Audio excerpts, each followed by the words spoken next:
ایک بار حضرت صلی اللہ علیہ وآلہ وسلم لوگوں میں بیٹھے ہوئے ان سے باتیں کر رہے تھے۔ اتنے میں ایک دیہاتی کے پاس آیا اور پوچھنے لگا کہ قیامت کب آئے گی۔ آپ صلی اللہ علیہ وآلہ وسلم اپنی گفتگو میں مصروف رہے۔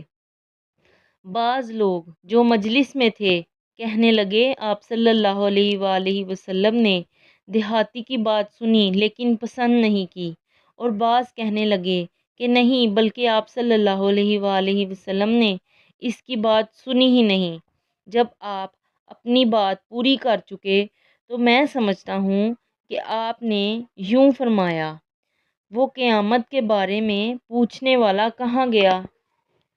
اس دیہاتی نے کہا، حضور میں موجود ہوں۔